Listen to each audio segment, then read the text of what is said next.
ESPN 94.1 FM and AM 930 present The Drive. Elmore deep, left side three, it's good!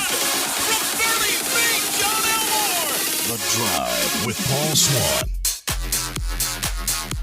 Welcome into the Thursday edition of The Drive here on ESPN 94.1 FM and AM 930. I'm your host, Paul Swann.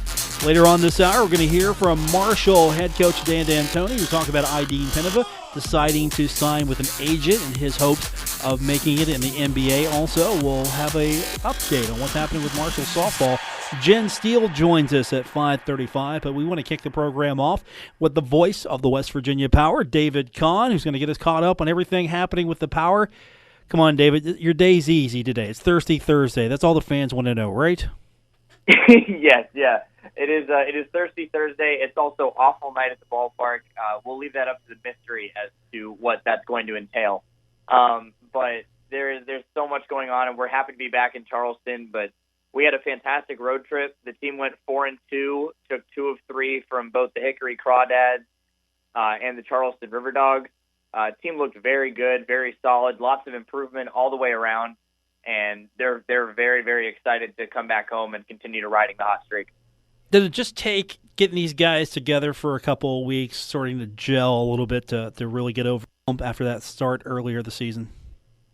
You know, I think it does, and I think that you'll hear our manager, Wyatt Torregas, say that as well, because, as we mentioned before, these guys are young and very raw, but they have the talent to be the best team in the South Atlantic League, no question about it. And when you enable them to understand each other, understand how they work in the context of a game, because some of these guys have played together before, but this team hadn't been together before entirely until this year. So now that they've seen everybody's talent level, everybody's comfortability with one another, they know how to play together as a team. And I think that there was one game on this road trip where that really sparked the confidence in them. On April 14th, we were trailing 11-8 in the 9th inning against the Hickory Crawdads. We were in danger of dropping our second game of the road trip, and we scored 7 runs in the 9th inning. They brought their closer in to start the 9th, and this closer had been in high A before. He's a good closer. We just wouldn't let up on him. Just started hitting from the word go. Deion Stafford eventually had the go-ahead 2-run double, and then Kyle Watson kept it going with a 2-run homer, Chris Sharp a triple, Ryan Purifoy an RBI double, and the floodgates opened. And after that, you could just see the elation on our players' faces and the understanding that, hey, there is nobody that can hold us down in a game. There is no game we are not out of. There is no game we cannot win, despite the score, despite the inning, despite the situation. And from there, you really saw our team start to develop more situational awareness. We had 3 incredible defensive gems that took advantage of some base running miscues by a normally sound Charleston River Dogs team in South Carolina. We had a lot of beautiful hit and run situations, a lot of sacrifice bunts that you wouldn't normally see in situations, but they worked to our advantage.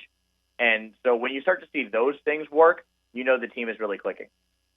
I was going over some of the numbers. Now, the numbers tell a different story at times, but you look at the scores to sort of figure out, all right, is this pitching staff, this crew, are they pretty good in a game? And there were a couple of games where it almost got to football scores. So looking at overall your pitching staff, how you think it's shaping up as far as after we're just getting past these first few games where you have a 15-11 score, you have a situation where you lose 15-2 to Lakewood. Right. So everything you feel maybe starting to shore up a little bit. These guys are becoming a little bit more comfortable with the way they're throwing. I absolutely do, and I'll give you a little bit on everybody. So we start with our opening day starter, Domingo Robles, who only lasted 3 2/3 on opening day against Greenville, and we lost 8-1. His next start in Hickory, he went 5 2/3, only allowed 3 runs. So that was a big improvement. And then yesterday, he was unhittable. 6 innings, 1 run. He had a career-high 9 strikeouts. So start to start, Domingo Robles is just vastly improved, and you see the ability from him when he attacks the strike zone. His pitches are very, very tough to hit. So then you go from him to Travis McGregor, who had a great first start for us on Friday, April 6th against Greenville. He had a career-high 12 strikeouts over 5 1/3. So that was remarkable to see for someone in his low-A debut. His second start, he only lasted an inning and he gave up 4 runs. They were all unearned, however. There were a couple errors that we kicked the ball around a little bit in that first inning.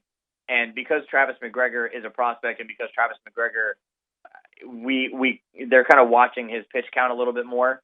They didn't want that. He threw 35 pitches in that first inning. Yes, he gave up 4 runs. They were all unearned. So it really wasn't entirely his fault. Yes, the runners got on base when he was on the mound, but it was kind of a rough first inning for the team. And so he got saddled with a tough loss. But you look at his ERA, it's 1.42. So you know this guy's been excelling well. Then you turn to Gavin Wallace, who threw the team's first quality start in Hickory of the season. Gavin has been an interesting story. His first start, he was amazing through 4 innings. The 5th inning got fatigued and got roughed up by by Greenville. And then you go to Hickory and he throws 6 innings and doesn't break a sweat for the most part. So that was very interesting to see. Braden Ogle the same way. First start kind of got held up in pitch count, only went 3 innings, 50 pitches. Second start against Charleston, 6 innings, quality start, allows 1 run. Really, really nice job. And then the only other starter that we've had is Kubalete, that's in our normal rotation. Kubalete actually got hit by a pitch off a bat in Charleston, so he was taken out of the game after just 2 batters in that start against Charleston. He will be okay. He's still being evaluated for an injury at this point, but he will recover. But then you have a guy like Evan Pachota who's made 1 spot start and then came in for Kubalete after those 2 batters, and Pachota threw a quality start in 6 innings, gave up 2 runs, even though he was a reliever. And it was the longest relief appearance we had in nearly 7 months. So that was really top to bottom. This pitching staff is remarkable. The bullpen over the last 8 games has posted an ERA under 2.5, 9 earned runs in 33 1/3 innings, 36 strikeouts. So the pitching staff really starting to figure it out. Joel Hanrahan has been preaching mental aspects of the game and attacking the strike zone. And you've seen from start to start that these guys are improving as they continue to attack the strike zone. And if they keep doing that, I don't see us losing a whole lot of games. David Kahn's our guest, West Virginia Power play-by-play announcer. And as I mentioned, the pitching seems to have gotten better. And the good news is you've got some offense there to support that as well. Again, you're not going to have a 15-11 game every time you're out there, but it's nice to know that these guys can go out and at least find the ball. You're right. It's nice to know that we have a 7-run 9th inning in us every once in a while. It's not something that, in that 9th inning, you're down 11-8. As a broadcaster, you're obviously expecting the team's going to fight, but you don't expect a 7-run 9th. Now I'm expecting every time that we're behind in a game that we're going to find some way to come back because of seeing that performance. It was that remarkable. And, it was truly one of the greatest performances and rallies I've seen in a baseball game ever, minor league, major league, you name it. So you look at guys like Deion Stafford, who's not a prospect, but he's been delivering in many, many clutch situations, and his average is showing it. Rodolfo Castro continuing to get on base. O'Neal Cruz really hits the ball well. Calvin Mitchell has a nice stroke. Mason Martin as well. And then guys like Chris Sharp and Ryan Purifoy, who Purifoy has been an RBI producer, but he hasn't really figured out he hasn't gotten a lot of hits, but he's still providing in other situations. Whereas Chris Sharp is just a machine. All he does is hit base hits, and then he'll hit one out of the ballpark every so often. But him and Rodolfo Castro are hitting above 300, and the reason for that is because they are following in the philosophies of our hitting coach Chris Peterson, who was just saying, "Hey, understand the situation and do what you have to do in that certain scenario." And they've been doing that, so that's why they're leading the team in average. But everybody's been contributing top to bottom, 1 through 9. We've had several games where at least 8 of our 9 starters have had a base hit or gotten on base. And when you have that, you know that it's a complete offensive effort. David Kahn's our guest from the West Virginia Power. Now, as we mentioned earlier, Thirsty Thursday, that means fans can get into the ballpark and, of course, watch a game and get all their favorite beverages. But you're back for a few games. You've got Asheville on the schedule for the next few, and there's a team that really probably can get healthy on. They're 3-10 right now, and the Power, I'm definitely sure, could probably sweep that series, if not at least take the series. Well, so that's the thing, is that in minor league baseball, records don't necessarily tell the tale as you have brought up before. So while Asheville's 3-10 and we're 7-6, the Rockies always have a good farm system. They have some very good pitchers. Several of their pitchers are top 5, top 10 round draft picks that we will see in this series. So that's going to be a tough task for our offense, albeit how good our offense is. So that's going to be something that we're going to have to tackle. But as I said, we are feeling very confident. This team very much believes in itself, and they believe that they can take down any team. And we do a great job of scouting the opposing teams. Our advanced ops department and our video department do a great job of providing accurate reports, updated scouting reports to our coaching staff and our players. And we're going to be prepared for any series we have. Records-wise, yes, you'd think that this series is one where we can really take advantage of the quote-unquote mismatch. But in the minor leagues, you can never really call a series a mismatch because, one, the teams change so much. You never know when one player is going to jump out and have a breakout performance, which is what makes minor league baseball so fun to watch because every game you could have something different.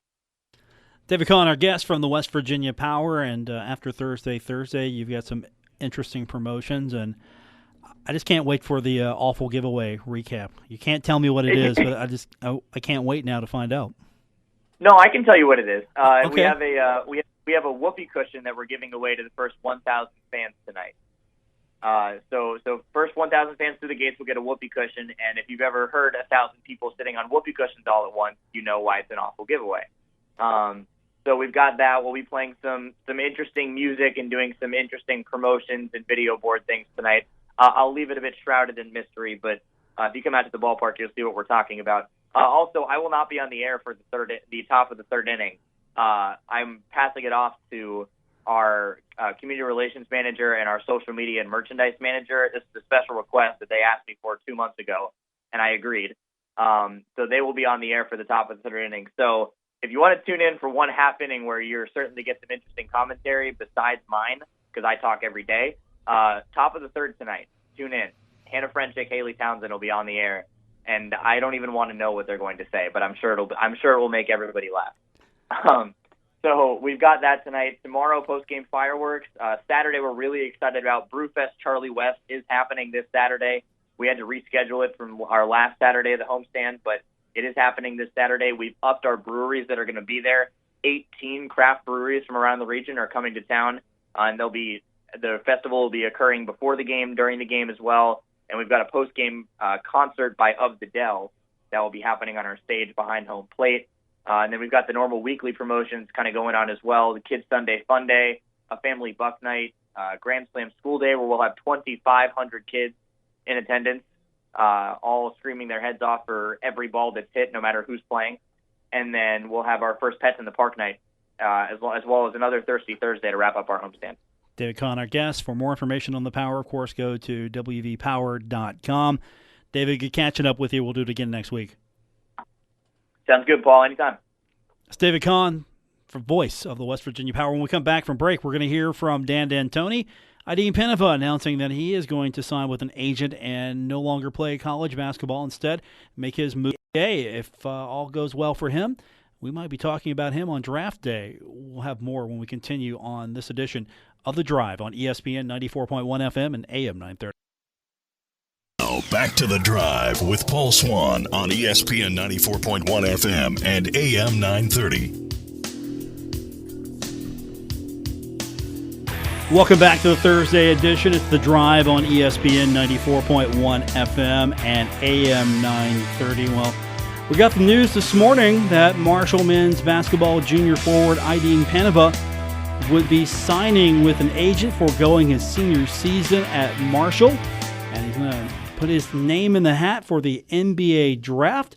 Of course, always a tough decision for a young man to make if they're going to stay or go and see if they can make it in the NBA. And joining us on the program now, the head coach of the Marshall Thundering Herd, Dan D'Antoni, is with us. And, Coach, I know it's tough to lose such a player like Ajdin Penava, but at the same time, it's awful exciting to see if he's got a real shot at making the NBA. Well, it's always good. He garnered some attention of agents, which means he came a long way at Marshall University. And it's like I told him, he'll always be a part of some of the biggest moments ever. And I'm excited for him and I hope he can do well. It's good for us in that it tells people you can come to Marshall and get to the highest levels. How hard of a decision was it for him? I don't know how much he consulted with you on this, but I've got to imagine it was a pretty hard decision. Yeah, when he first decided to go, he came in the office and said that, his goal's always been to get to the NBA. And, he had talked to some agents. He had declared some agents had contacted him. And they offered a plan toward it. And he molded and molded and molded. And finally he said, I got to do this. So, it is a tough decision. He said he loved his teammates. He loved his time at Marshall. But that he had to try to take care of his future the best he can. And so, you wish him luck, and you always support him. He's always welcome back. Was there any moment where you maybe tried to guide him yourself, or was the decision pretty much already made when he came to talk to you? Well, I offered my advice. I'm not going to say what it was, but I offered my advice, and he pondered it, and then he made his decision, and then I'm going to support whatever he makes. Now, with him leaving, you've got some positions to fill, and of course, the exciting part is that you've got a team coming back that's pretty darn good, and you're going to add some new components as well. But it's got to be tough, though, just looking at where he was to where he ended up with you and not having him for another year. I'm sure it doesn't wreck any of your plans, but at the same time, I'm sure you would like to have him on the bench.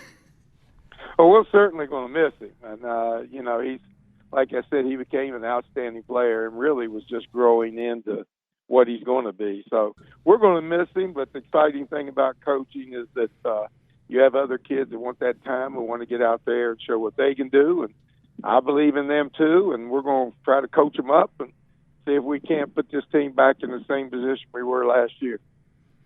Marshall University head basketball coach Dan D'Antoni joining us today. Ajdin Penava announcing that he is going to forego his senior season and he is going to sign with an agent before the NBA draft. So now you've got another reason to keep an eye on the NBA. Other than your brother, you've got Ajdin Penava to keep an eye on. Well, it's always fun to watch. You got Whiteside, the Marshall guy at Miami, and now Penava, so hopefully he gets there. I don't know the path it'll take. He works hard and keeps his nose to the ground. I think eventually it's going to be there, whether it be this coming year or the year after that, or 2 years even. He's still growing into his body. But, it's always fun. It's always exciting. That's what life does. It gives you challenges, and you go out and do the best you can. Do you make that phone call and just tell your brother, hey, make me look good here, make sure you take this kid? Do you make that phone call? No, they've got their own people who evaluate talent. And I'm certainly, if they would call, I would certainly give him the thumbs up. But they have people who really kind of outside the head coaching, really. They have a whole staff that evaluates talent, puts the team together, and basically the head coach just coaches it. I'm sure he could have some influence and some input, but they're pretty standard in the NBA about having the staffs who put teams together with the GM, and coaches coach them whatever they get. So, that's kind of the way it runs, and hopefully Penava will catch the attention of a GM or that staff and see what happens. Now, in general terms, because I know I don't want to paint you in a corner here with Ajdin, but in general terms, do you like the fact that these kids have that ability to maybe leave a year early or put their name out there? Some maybe have that legitimate shot. Others maybe get some bad advice. But do you like that they have that ability, since you've seen it on both sides? Well, sometimes it works and sometimes it doesn't work. It depends on how the future is painted to them. I think, they're 20, some of them are 22, 23, 24 years old, and they should be able to make decisions on their life, which way they want to try to go. What you try to counsel them is that you try to be as honest as you can with them, and then they have to make choices. If you want to be you want to always take it for you and you want to be in charge. Sometimes it's difficult when kids make decisions outside what you think. But, they're 21, 22 years old. They're they're going to make decisions on their life. They're going to get advice from different people, and they have to decide what their future is. So, no, not really. A lot of people think they know what's best for every individual, and I'm not one of those. My kids, I raised 3 boys, and I have a daughter now, but the 3 boys are out. And they made their choices, and sometimes they're smarter than we are. So, I just got hope that it'll all work out for him, and it's going to work one way or another good, because he's a good young man. He works hard, and he'll find an avenue to be successful in life. Dan Tony, our guest, Marshall basketball coach. Today, Ajdin Penava announcing he's signing with an agent and foregoing his senior season at Marshall University. So how difficult is it for a coach, in general terms, to think more of the kid sometimes than the program itself? Because you're trying to build your program, and boy, it would be nice to have Ajdin coming back for his senior year, but at the same time, he kind of entrusted himself in your hands when he signed on with you.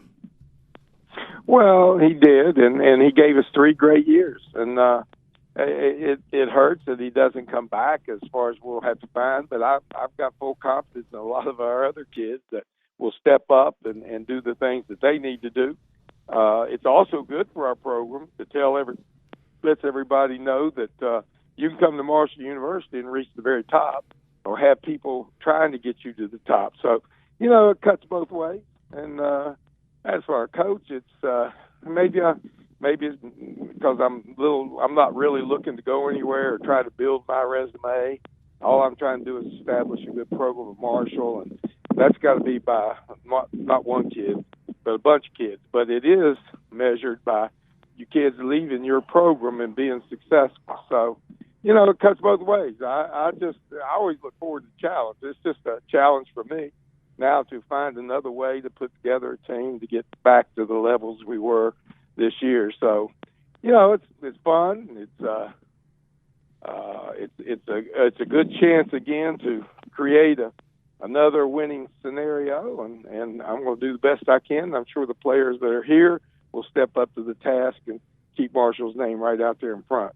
With the squad that you do have coming back, and then with the kids that are coming in, how do you feel about that challenge? I know a lot of people were looking at Marshall, okay, they're the odds-on favorite, and probably still are the odds-on favorite to go back and do it again, but as you mentioned, the challenge is going to be a little bit different since there's a slight cast change.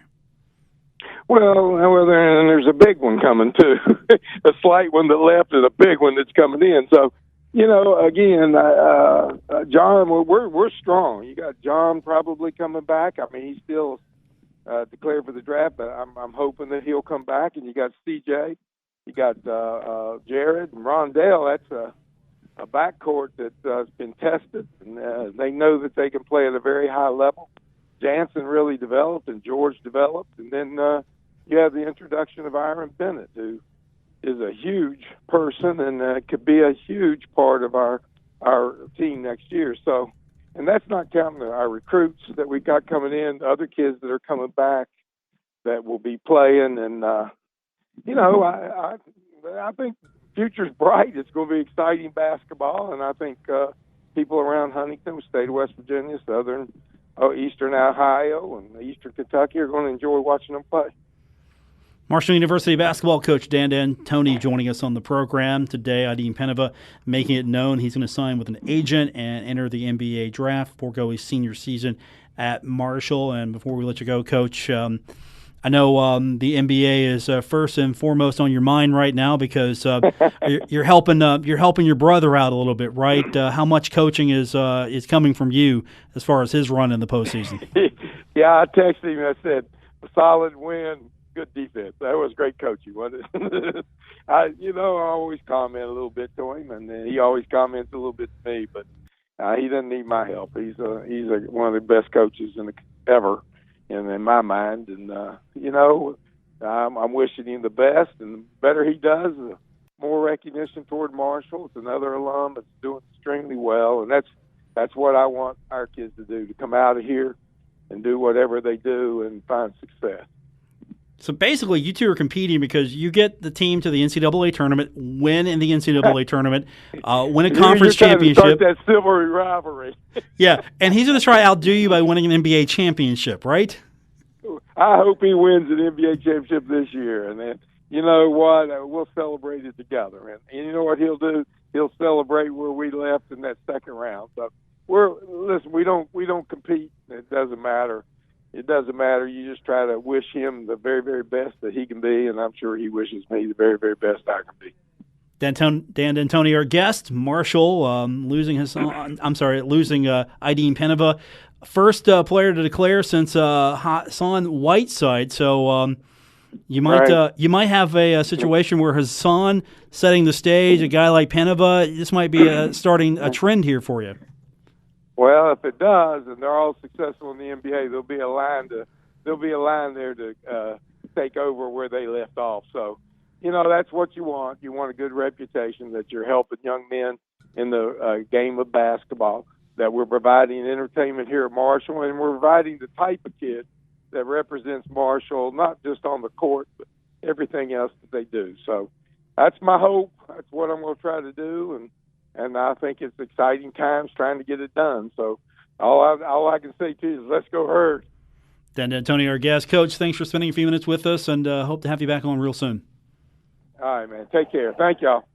That's Dan D'Antoni losing today, Ajdin Penava. A big loss, but I don't think it's a detrimental loss, and that's a compliment to what Marshall has been able to do as far as their roster, the kids coming in, and at the same time, it's a compliment towards Ajdin Penava, who has potential here to make it in the NBA. At least there's enough interest for him. It's warranted for him to sign with an NBA agent and see how far he can go in the NBA draft. Jen Steele is going to join us later on in the program. We're going to talk Marshall softball. Marshall softball getting a SportsCenter moment. How about that? We'll talk to her when we continue with today's edition of The Drive on ESPN 94.1 FM and AM 930. With Paul Swann on ESPN 94.1 FM and AM 930. Welcome back. It's the Thursday edition of The Drive on ESPN 94.1 FM and AM 930. And let's talk a little softball now. I can't believe that this has been so long since we've talked last. We're joining Jen Steele, head coach of the softball team. She's now with us on the program, and it's been a while. I guess it took a SportsCenter top 10 moment to get you back on the show here. I am so sorry. That's all right. It has been a while. Seems like it's a busy season. Seems like all we do is we're on the road, we practice, and we play. So let's talk about that. First of all, you get a SportsCenter top 10 moment. I'm sure you instantly recorded that, and you've sent that out to every potential recruit you could possibly think of that you could get that to, and that's pretty cool to have. Yeah, well, you're giving me way too much credit. That's really that's our sports information director, Scott Hall. You know, he does such a good job promoting our program and really just bleeding green and white, and he loves the softball program. He's been here forever, as you know, and Wiley made a terrific play out there in the outfield. We had a lot of plays, to be quite honest, that we could have nominated. Hers was pretty special, though, with that full extension, and so I was just really happy that she could get some recognition in a much-deserved moment. So social media now talking about it, and that, of course, gives you a little added juice, and on top of that, you had a pretty good few days here of softball with your team. Yeah, I mean, it's always better when you can put out your winning, you know, when you're playing really good softball. And so, you know, of course that helps us kind of long term, but it really helps boost the team's morale as well, because, you know, you go through some bumps at some point in the season, and it's nice when you feel like all the pieces are finally starting to come together. So we're just trying to continue to figure out how to get better each and every day, and hopefully we'll get more moments like that. How important was that, just to beat Charlotte, get that series win, and then beat a team like James Madison and do it convincingly? This wasn't a one-run victory. This was a 7-0 win. Yeah, really big. You know, the Charlotte series was going to be really important. It started down in San Antonio, down at UTSA. We started off and we swept Southern Miss, and then we drop heartbreakers to FAU and FIU in Game 3. And so the turning point for us is really down in San Antonio. We started playing some better softball, and it's just been our goal to go out and try to win each series that we have left, to alleviate some pressure from us. We don't have to be perfect, and sweeps are fun, but as long as we win the series, we feel pretty good about our chances in the postseason. So, we try to make sure that we do that on the weekends. And then, we've played a really tough schedule this year. It's been a really, really difficult schedule, one of the toughest in the history of the program. And so to face a James Madison squad that's receiving votes and just, their pitching staff is incredible. The pitcher that we faced to finish the game yesterday is a top 25 finalist for Freshman of the Year in the country. He's very good. And so to have a midweek opponent like that come here to Huntington to kind of give us great competition should hopefully set us up really nice this weekend for Western Kentucky. Yeah, let's talk about that. You've got a 3-game set with them, and then you've got a few more out-of-conference matchups. But more importantly, you want to get that Western Kentucky series. And I love this rivalry. I always have. As soon as these two schools started playing each other on a consistent basis, Marshall and Western Kentucky. So what can you tell us about that series coming up? Well, it's going to be really evenly matched. And so, on paper, when you look at both of us and what we do well, we're very similar squads. We run a lot more, obviously. We can steal a lot more bases and really test them there. But we're really similar. Our pitching staffs are similar. Our hitters, our swingers do really similar things. And defensively, we're in the ballpark with each other. So I think it's going to be a really tough series. And they're not dumb, and neither are we. We understand that this series is critical to figure out who can get into the postseason, who can get into that conference tournament. And so we're going to have to go on the road and take a series away from an opponent at their house. And it's going to be tough, but I feel really good about our chances because we've been doing a nice job as of late, and you just feel some momentum building. We've had some really special performances by a lot of different players on our squad, and so you can just kind of really feel the tide shifting, so to speak. Does it feel like maybe this is a situation where you've got everything in place, it's just now it's sort of found where it belongs as the chemistry is maybe getting better, you being with the team a little longer now, all of that's just maybe starting to peak a little bit and finally find its proper place and where it needs to be? A little bit. I more so think that you can't rush experience.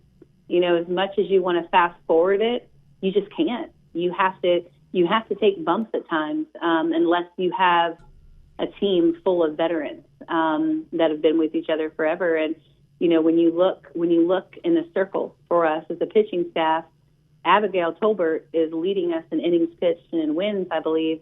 And she pitched 1 inning her freshman and sophomore years combined. And she's an ace right now. She's our ace. And so you want it to happen immediately and instantaneously, but it takes time. And so, although we do have some great pieces returning in some of our veteran players, the biggest piece in our puzzle right there in the circle, we needed to log the innings. We needed to have the experience. It was kind of like everyone's freshman year a little bit. And so you kind of add those 45 games in, they're getting comfortable, they're understanding what they can do. And we have, there've been some lineup pieces for us where, we had a few players rotating in and out to kind of see who would win the spot. And now we feel like we found that player. And so now that we feel like that we have our consistent lineup day in and day out, who we're going to run out there, and the pitchers have had enough experience in the circle, pieces are finally feeling like they're starting to come together. Who surprised you the most, or let me ask it differently, who have you been most pleased with as the season's progressed? Oof, a lot of them. I'm really happy with Abigail Tolbert. I said that earlier because she just, to go from pitching 1 inning in 2 years combined to getting the ball as much as she's had this year, she stepped into a situation that I don't know if anyone, even herself, ever anticipated her doing so. And so, I've really been happy with what she's been able to give to us.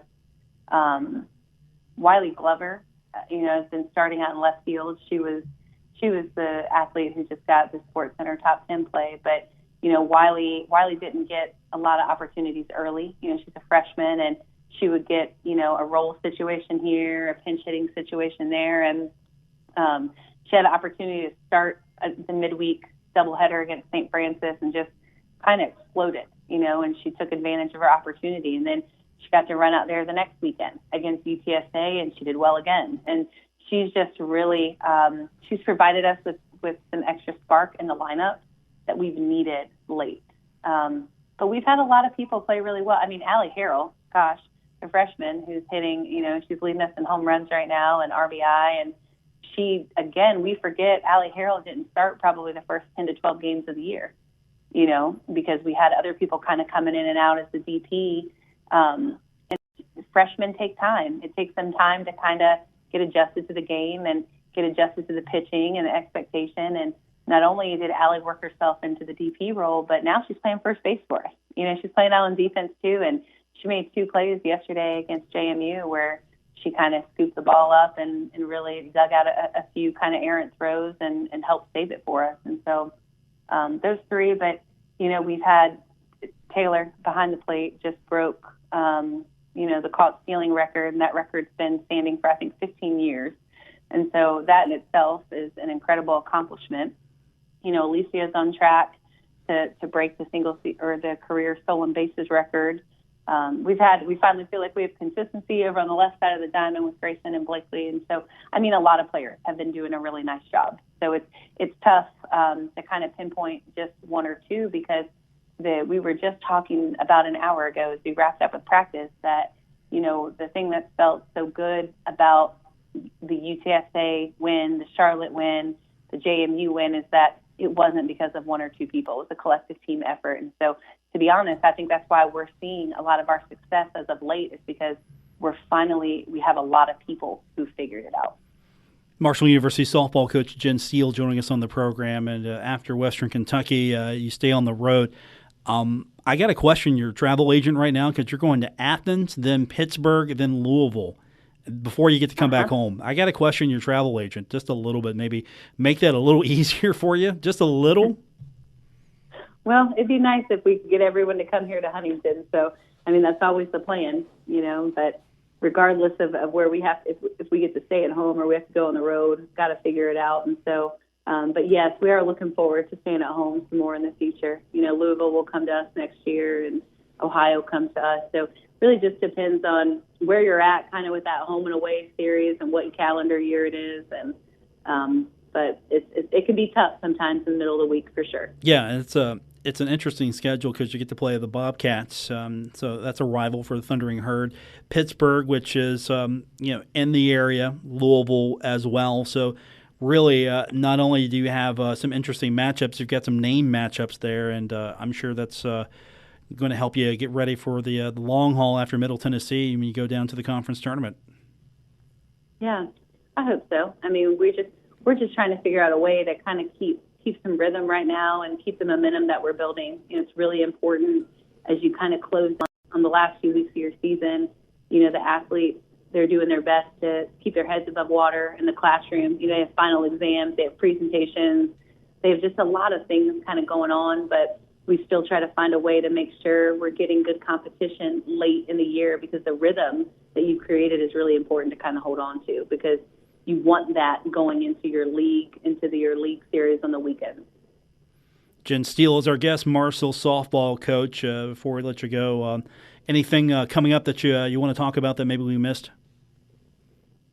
I don't think so. We're excited. We hope we can kind of, bottle up all the momentum that we've created because like I said, there's a lot of good things kind of going on for us right now. So we're just trying to figure out a way to hold on to it and make sure that we keep it because we know that these next 2 series with Western Kentucky and then Middle Tennessee, they're going to be really important for us down the stretch. Coach, thanks for joining us. We'll do it again real soon, and let's hope we're talking about a conference championship here in a few weeks with you, but we'll definitely get you back on before the tournament. That sounds great. Thanks for having me, guys. It's Jen Steele, Marshall softball coach. We'll come back. Get your phone calls in 877-420-TALK, 877-420-8255. This is The Drive on ESPN 94.1 FM and AM 930. listening to The Drive with Paul Swann on ESPN 94.1 FM and AM 930. 877-420-TALK, 877-420-8255 to be on today's edition of The Drive here on ESPN 94.1 FM and AM 930. Today's kind of Christmas-like. NFL schedule is going to come out. Going to find out where the Bengals will be as far as television-wise. We've already got a couple of leaks. The Steelers have rematches against both AFC Championship teams, the Jaguars and the Patriots. Both, of course, beat Pittsburgh in Pittsburgh. Jags did it twice, right? Okay, that's going to be interesting. The Raiders face the 49ers in San Francisco. That's a big deal. John Gruden returning to the Bay Area. How about that? The Eagles return to Los Angeles to face the Rams. You remember that? Luke Creasy, you're an Eagles fan, our producer today. You remember that. Isn't that where Carson Wentz tore his ACL during Week 14 of the 2018 season? It is, Paul. You're right. But it's also the last time the Eagles left L.A. was when we were claiming that NFC East title. Did the Eagles win this year? Super Bowl? Did they win that? Oh, you know they won. Hey, and who's to say, the Eagles can't make a return trip? Although, return trip's always tough. Carson Wentz supposed to still be back Week 1, but not going to do any off-season workouts. But, I'm hopeful. Every year leading up to this, I said, hey, the Eagles are going to win the Super Bowl. And I was right last year. You got it right. I can't say that with the Bengals and be taken seriously. Hey, the Bengals are going to win a Super Bowl. No. Start small. Just say they're going to win a playoff game, and then we might be going somewhere. They had a horrible season the year prior to their going to the Super Bowl. You don't remember. You probably weren't born. And I'm in high school, and I'm just talking crap to the Browns fan. Hey, whatever, man. The Bengals are going to the Super Bowl next year. It's a true story. And then years later, I ran into that gentleman. He was working a job somewhere, not a glamorous job, but he was working a job, and just looked at me and was like, yeah, you were right, man. It's like sadness in his eyes. Dude, you're a Browns fan. Of course there's sadness in your eyes. You hear the rumors that the Browns are going to look at taking 2 quarterbacks? Why ruin 2 quarterbacks' careers? Why do that? You have nothing. You can't even. You don't have anything on that. I guess you use one Week 1, and then he throws an interception. You bench him. You trade him. I don't know. And then the Browns have gone through so many quarterbacks that even the infamous quarterback jersey, there's not even enough room on that anymore. It's like the Stanley Cup. What they had to do is retire some of the rings on the Stanley Cup. Got to take some of the tape off of the jersey. Well, no, they're going to have to start a new jersey. We do have some leaks, though. Let's see. The Cleveland Browns, Week 3 against the Jets, Week 7 against the Buccaneers. Let's see. I'm looking down the list here. The Jets, that's a winnable game for the Browns, probably. Are you sure? I don't know. Are you sure? I don't know if I'm sure about that. All right, let's see. Here's some of the leaks here. I'm going alphabetical here, trying to see the Ravens, Week 15, have got the Buccaneers. The Bears, I think the entire season got leaked. The Bengals, hey, imagine that, no leaks on the Cincinnati Bengals schedule. That's called locked security, man. Just locking their business down. The Cowboys have got the Giants Week 2. We've got the Saints Week 12 on Thursday Night Football, and they got the Giants Week 17. Houston Texans, let's see what they got here. Of course, I'm scanning this live, as it happens. Week 1, Texans against the Patriots, at Patriots. Don't know if that's the game I'm excited about opening up with, but. You've got the Eagles open the season on Thursday Night Football against the Falcons. I'm okay with that, right? And then they also make a trip to London this year. Didn't have to give up a home game. That's the Jaguars gave up the home game. That's got to go away. Week 1, Falcons Thursday night season opener. Week 2 at the Buccaneers. This is your Eagles. Week 6 at Giants. Week 8 at Jaguars in London. Week 12 versus Giants. That's what we have leak-wise right now from the National Football League. The Steelers have got Week 3 against the Buccaneers and Week 15 against the Patriots. So that's where that's at. Bengals, nothing. Nothing leaked yet. That's some good security here. By the way, since we're talking about Cincinnati, we need to briefly mention that the Cincinnati Reds got a clue and released their manager today. So the Reds might actually field a team. They might be competitive some point of this season today. Starting today, they might start fielding a real Major League Baseball team. They are sort of like the Cleveland Indians from movie Major League, except I don't know if this group has the talent to pull off what they pulled off in the movie. Next season. So Price is let go. Riggleman's going to be your intern. So Jim Riggleman, he's going to take over the squad for right now in the interim, or intern coach, whatever you want to call him. I know there's a lot of relieved Reds fans today. It's like for the first time in several years, there is hope that Cincinnati Reds baseball might be fun to watch again. I would look at the stuff and I'm like, what? I could coach this team better. Day one, Luke, I said to Woody Woodrum back in the day, remember the old days of the show? Back in the day, I said this is a horrible mistake. You're not doing with the pitching coach taking over as the manager of your team. The pitching coach.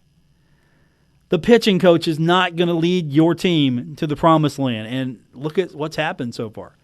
And I don't think it's going to get any better here in the next few weeks and months. Maybe it will. Maybe we'll actually see the Reds win some games based on strategy. It's a possibility. I think that's going to do it we'll leave it on that. That's going to do it for this edition of the show. Don't forget, we've got Pirates baseball coming up tonight. Our normal time, 6:40, is going to be airtime. Pirates baseball, a winning team right here on ESPN 94.1 FM and AM 930. For our producers, we got Gabriel Sellers. We've also got Luke Creasy, affectionately known as the Pit Crew.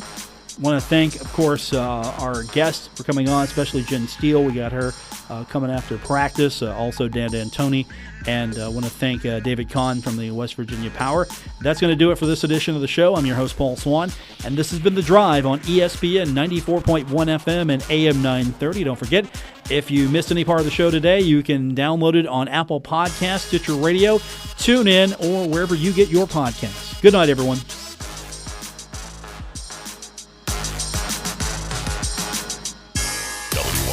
Huntington, W227BS Huntington, ESPN 94.1 FM and AM 930. Huntington Sports Station.